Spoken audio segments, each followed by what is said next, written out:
दोस्तों, हम लोग इससे पहले वीडियो में पढ़ चुके हैं।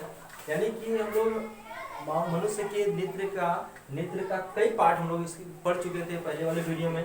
हम इसमें कुछ पार्ट हमारा जो बचा उसे हम लोग देख लेते हैं। अगर जो लोग नहीं पढ़े हैं उसके पहले वाले वीडियो में सर्च करके पढ़ सकते हैं। और हम लोगों का यह दूसरा पार्ट है और दूसरे पार्ट का हम लोग कहाँ चालू करेंगे? रेटिना से जो कि रेटिना पहले पढ़ाया जा चुका है, लेकिन थोड़ा सा बहुत इसको हम देख लेते हैं रेटिना क्या होता है। तो देखा जाए मनुष्य के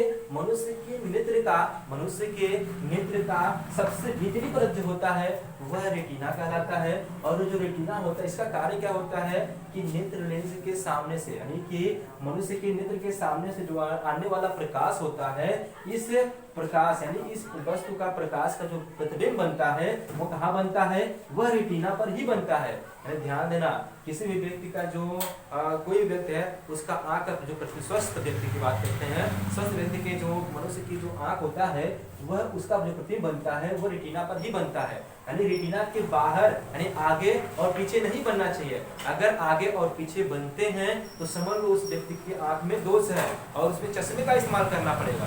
और हम लोग जो भी दोष है ना, उस दोष के बारे में आगे हम लोग चर्चा करेंगे, आगे हम लोग पढ़ेंगे। लेकिन पहले हम लोग जो पार्ट बचा था उसके बारे में देख लेते हैं। तो हम लोग हमारा जो हो गया यह रेटिना क्या कहलाता है, ये बताया गया है कि मनुष्य के नेत्र के सामने से जो आने वाला प्रकाश होता है वह नेत्र लेंस द्वारा जो प्रतिबिंब बनता है वो कहाँ पर बनता है? वह रेटिना पर ही बनता है। वो रेटिना पर ही बनता है, इस वजह से हमको सुस्पष्ट दिखाई देता है। और प्रतिबिंब रेटिना बनने की वजह से इसका एक नाम दिया गया है दृष्टिपटल। इसका क्या नाम है? इसका नाम है दृष्टिपटल, यानी दृष्टिपटल इसको कह सकते हैं और या तो रेटिना भी कह सकते हो। अब ध्यान देना, रेटिना को हर जगह बनने से हमको सुस्पष्ट दिखाई नहीं देगा। अब अगला जो पॉइंट आता है वो हमारा होता है पीत बिंदु। अब पीत बिंदु की बात किया जाए, पीत बिंदु है क्या? यह मनुष्य के नेत्र का यानी नेत्र का सबसे भीतरी परत जो है रेटिना, उसके पीछे यानी उसके बीच मध्य भाग में एक पीले रंग का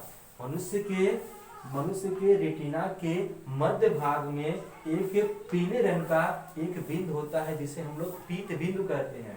यानी कह सकते हो शॉर्टकट भाषा में कि रेटिना के मध्य भाग में एक पीले रंग का बिंदु होता है जिसे हम लोग पीत बिंदु कहते हैं। और ये पीत बिंदु का कार्य क्या होता है? इसका बहुत ही इंपॉर्टेंट रोल होता है। क्या कार्य होता है? अरे भाई, यहाँ लेंस है, लेंस के हमको जब हम किसी भी वस्तु को देख रहे होते हैं और उस वस्तु का जो प्रतिबिंब हमारा यानी कि उस वस्तु का जब प्रतिबिंब जो बनता है कहाँ बनता है? रेटिना बता चुके हैं। लेकिन रेटिना की अगर पीत बिंदु पर बनता है, यानी रेटिना की अगर पीत बिंदु पर प्रतिबिंब बनता है तो उस व्यक्ति को बहुत ही सुस्पष्ट दिखाई देता है। वो बहुत ही एकदम समझ लो एकदम जितना अच्छे से हम देख सकते हैं उतना अच्छा हमारा इस पीत बिंदु पर बनने वाला प्रकार प्रतिबिंब दिखाई देता है। ये ध्यान देना, यानी कि मनुष्य के रेटिना के मध्य वाले भाग में मध्य पार्ट में एक बिंदु होता है जिसे हम पीत बिंदु बोलते हैं, पीत बिंदु कहते हैं।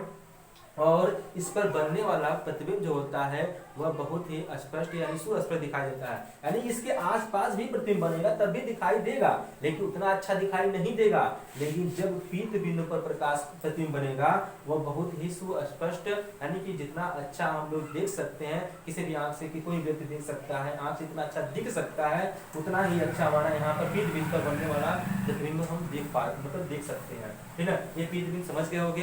पीत बिंदु पीले रंग का बिंदु होता है और इस पर पड़ने वाला प्रतिबिंब जो होता है बहुत ही स्पष्ट दिखाई देता है। इस पर अगर बनता है तो बहुत ही अच्छा है। यानी कि हम लोगों का यानी 40 साल के इंडियन रिकॉर्ड की बात किया जाए, 40 साल के अंदर वाले व्यक्ति, 40 से 35 की बात किया जाए, 35 के अंदर वाले जो व्यक्ति होते हैं, जो युवा लोग होते हैं, उससे जो कम उम्र के होते हैं, उसका सबका जो प्रतिबिंब होता है वो लगभग सबकी बात नहीं कर सकते हैं। कुछ लोग पावर वाला चश्मा भी इस्तेमाल करते हैं कि किसी का प्रॉब्लम होता है छोटे पर से ही।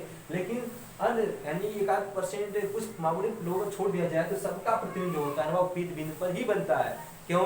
क्योंकि हम लोग आगे कोई भी दोष नहीं है, हम लोग अच्छे से देख सकते हैं और पीत बिंदु पर ही हम लोग का प्रकाश बन रहा है, प्रतिबिंब बन रहा है। न तो आगे बन रहा है न तो पीछे बन रहा है। आगे पीछे का बनने का मतलब क्या हुआ? आगे पीछे बनने का मतलब ये होगा उसमें कोई उस आंख में यानी उस हमारे आंख में अगर हम आगे पीछे हमारा बन रहा है तो हमारे आंख में दोष है, लेकिन हमारा कहाँ बन रहा है? पीत बिंदु पर। नहीं, सबका समझ लो पीत बिंदु पर ही बनता है। आगे चलते हैं हम। पीत बिंदु की बात किया जाए, एक अंधबिंदु। अब भाई अंधबिंदु की बात किया जाए, अंधबिंदु होता क्या है? इसके नाम से पता चल रहा है अंधबिंदु। अंध माने अंधा, अंध बिंदु। देखो इसमें देखा जाए तो बाबू जो सबसे निचली परत जो है, जो ये हमारा रेटिना है, रेटिना पर तंत्रिका तंत्र कोशिकाएं लिपटी हुई होती हैं। रेटिना पर क्या लिपटी हुई होती हैं? क्या लिपटी हुई होती हैं? तंत्रिका तंत्र कोशिकाएं, जिसका नेत्र में नाम दिया गया है प्रकाश शिरा। यानी कि रेटिना में जो रेटिना है इस पर क्या लिपटी हुई होती है? इस पर तंत्रिका तंत्र कोशिकाएं लिपटी होती हैं। जो वह कोशिकाएं, यानी कि इसको यहाँ इस भाई इसको रेटिना में जो कोशिकाएं लिपटी हुई हैं उसको निकलने के लिए स्थान तो चाहिए ही। तो यह रेटिना के यानी इस पार्ट को ये क्या करता है? इस पार्ट को भेद करके रेटिना के यहाँ से वह महीन छिद्र द्वारा वह छिद्र करके जो कोशिकाएं होती हैं, तंत्रिका कोशिकाएं, वह इस पार्ट को छेद करके वह मनुष्य के मस्तिष्क तक जाता है। अब ये तंत्रिका कोशिकाएं क्यों लिपटी होती हैं? अरे भाई हम बताए थे पहले ही कि नेत्र लेंस द्वारा जो प्रतिबिंब बनता है मनुष्य के आंख में, वह रेटिना पर वह कैसा बनता है? रेटिना कैसा बनता है? वह वास्तविक बनता है, उल्टा बनता है और ही बहुत ही छोटा बनता है। अब बताओ हम किसी व्यक्ति को देखते हैं, क्या वह अगर 5 फीट का है तो हम एकदम मामूली से देख पाते हैं क्या? नहीं, 5 फीट का है तो 5 फीट का ही देख पाते हैं। क्यों?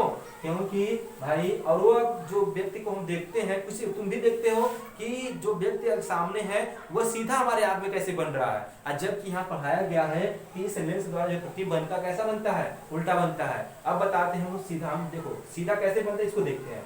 अब बताया गया है इसमें क्या लिपटी होती है? तंत्रिका तंत्र कोशिकाएं लिपटी होती है। तंत्रिका तंत्र कोशिकाओं का कार्य जो होता है बाबू, वह मनुष्य के मस्तिष्क को संदेश पहुंचाना कि हमारे पार्ट में हम अगर मान लेते कहीं टच करते हैं, वह यहाँ टच करने का मतलब यह रहा कि अगर यहाँ हमको पता चला कि टच हुआ है, कैसे टच हुआ, कैसे पता चला हमको? यहाँ पर तंत्रिका तंत्र कोशिकाएं हैं, वह मनुष्य यानी हर एक पार्ट से, जहां भी हमारा मतलब जहां तक पूरा शरीर है, हर एक पार्ट से तंत्रिका तंत्र कोशिकाएं हैं और वह मनुष्य के मस्तिष्क तक पहुंची हैं।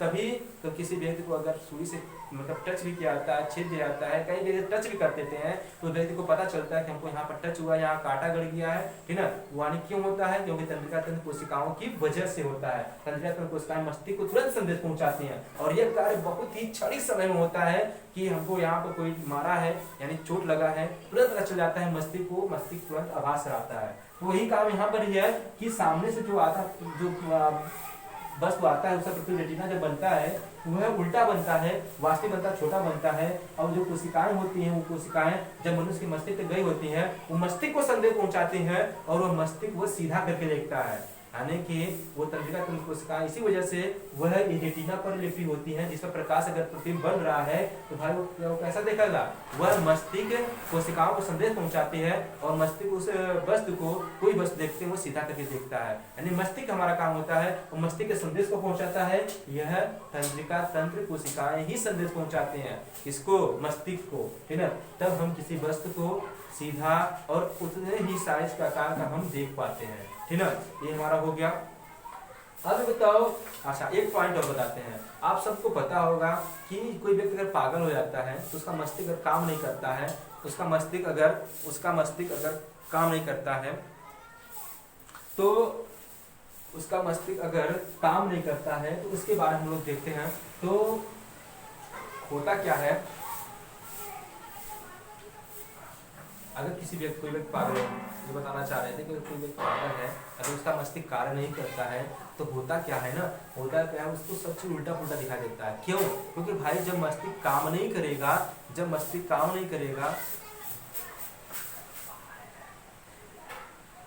सॉरी इसमें आते हैं, जब मस्तिष्क हमारा काम नहीं करेगा ना तो क्या होगा, वह हम सीधा नहीं देख पाएंगे उसको, और सीधा जब नहीं देख पाएंगे ना तो क्या होगा, उल्टा पुल्टा ही दिखाई देगा, ठीक है?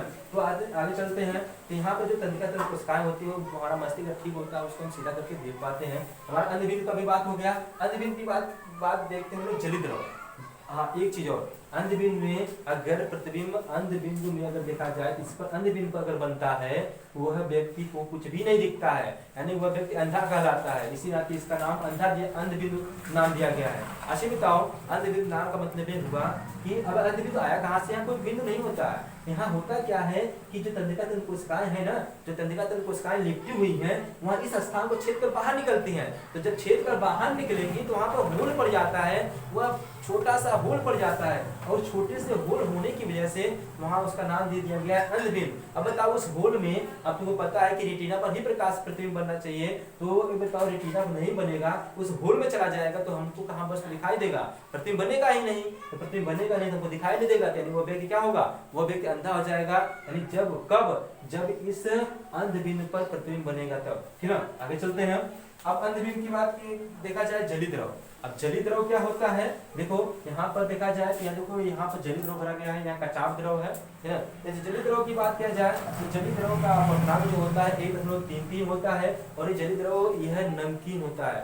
जली द्रव कैसा होता है, यह नमकीन होता है और यह पारदर्शी होता है, और इसका अपवर्तनांक कितना होता है 1.336 होता है। इसका कार्य यह होता है कि मनुष्य के प्रकाश में अपवर्तन में सहायता करता है, यानी कि यह प्रकाश के अपवर्तन में क्या करता है, यह सहायता करता है। और यह कचाव द्रव है, ये कचाव द्रव क्या होता है, ये भी नमकीन खारे रंग का ही होता है, और खारा ही होता है, और ये इसका अपवर्तन जो होता है 4 होता है, और ये भी प्रकाश के किरणों को यानी कि जाने में हेल्प करता है, प्रकाश के अपवर्तन में क्या करता है, सहायता करता है, ठीक है। तो आज हम लोग इसके नेत्र के बारे में पढ़ चुके हैं, नेत्र कैसे कैसे कितने पार्ट होते हैं। अगर आप लोग हम लोग इस वीडियो में यहाँ पीत बिंद से रेटिना से बताए हैं, इसके पहले वाले वीडियो हम लोग शुरू से पढ़े थे और शुरू से बताया गया था। अगर इसको एक बार अच्छे से पढ़ लिया जाए तो ये बहुत ही अच्छा टॉपिक है, और बहुत ही अच्छे से आप लोग दिमाग में बैठा सकते हैं। और ये आप कोई चीज रटना नहीं चाहिए, हर एक टॉपिक को समझ करके उसके बारे में सोच करके और चित्र बना करके समझना चाहिए, और उसको बनाने के बाद उसको लिख सकते हैं आप। बहुत ही इंपॉर्टेंट टॉपिक है आज। Thank you. आज के लिए बस इतना ही। ध्यान देना, अगर ये वीडियो अच्छा अगर लग रहा होगा आपको तो इसका आगे वीडियो पाने के लिए आप थोड़ा सा चैनल सब्सक्राइब कर सकते हैं, या तो आपकी मर्जी है, ठीक है। Thank you.